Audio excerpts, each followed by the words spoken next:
We're back here in Ahmedabad. There's been a few developments since the last time we met. It's spring now. The sun is out, and I'm slightly better at balancing now. Oh, wait! Back to where we actually left off. Hi, we are Team Salamanders. We started off by focusing on formal organizations like the Genuine Group, Seva Foundation, Waqf Board, Darul Uloom Trust, Jamaat-e-Ulema-e-Hind, Life Social Welfare and Charitable Trust, and the CNRI Church to understand how they function and how they create a local impact and to find a potential overlap in values. We continued with our primary research and gained insights on different religious values and customs. जैसे मैंने अभी आपको दिया support, अब आपको इनको पता चला कि इन्होंने दिया, तो आपको क्या होगा, थोड़ा दिल में ऐसा होगा कि यार मैंने दिया आपको, वो माइंड थोड़ा वो होता है ना समथिंग वाला, तो वो चीज हमारे में नहीं है. But there's a lot of layers of personal experience that influence people's beliefs.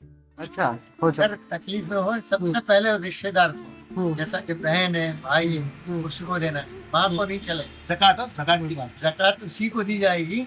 बहन को भी नहीं चले. बहन को चलेगी नहीं चले. बहन को बेटी को नहीं चले. नहीं. Our stakeholder analysis was focused on understanding the flow of donation. First, we identified broad categories: donors, facilitators, and beneficiaries, and then pinpointed stakeholders and our potential target audience. Then, we identified the primary stakeholders to define and narrow down our audience based on the most potentially effective engagement. We saw that the donors held the most power, while beneficiaries held the least. We also talked to different kinds of groups: small organizations, trusts, gatherings, and collectives. But the foremost group we engaged with was the family unit. Last time, we dealt with the key idea: charity starts at home, which often means that community members prefer donating to causes from their immediate surroundings. To expand upon this, we researched more about how different families at varying socioeconomic levels prioritize and participate in giving to charitable causes. Different factors influence these decisions, especially financial circumstances, social and religious values. Many rely on word-of-mouth communication surrounding contribution to aid groups, so it is important to note the cultural restrictions about talking about donations in the open. For example, members of the community are discouraged from openly discussing zakat, but discussing smaller, day-to-day acts of giving, such as lillah, in our local context, may encourage others to participate more. But wait a minute, where are the women in these situations?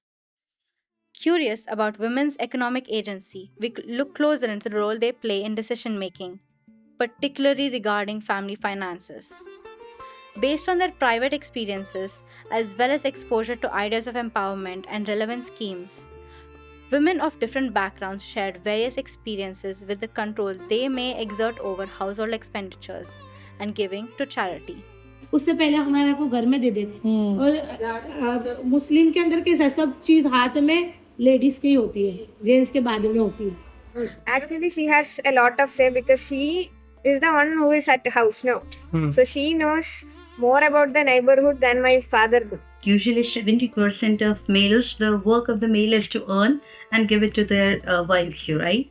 So the wives are the ones who run the homes, and most probably they are the ones who decide that how much is given to whom. कमाता धमाता एक घर का रुपया वही लेगा, कोई decide करेगा सबकी आवक इनकम कितनी, सबका मिला के भाई कितना अपना काउंट करना है कि साल में अपने कितना कमाया, उसमें पर फिर 2.5% के हिसाब से ज़कात.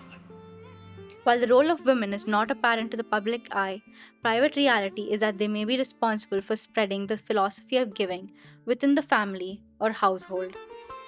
The truth, of course, can take many forms. Family financial choices and investments are never static decisions. Community engagement would provide lasting returns and help foster connection between the daily life of locals and an international aid organization like the Red Cross. And so, in order to better engage Ahmedabad's Islamic community, the Red Cross must invest in the welfare and activities of this community's women. So that's it for today. See you next time.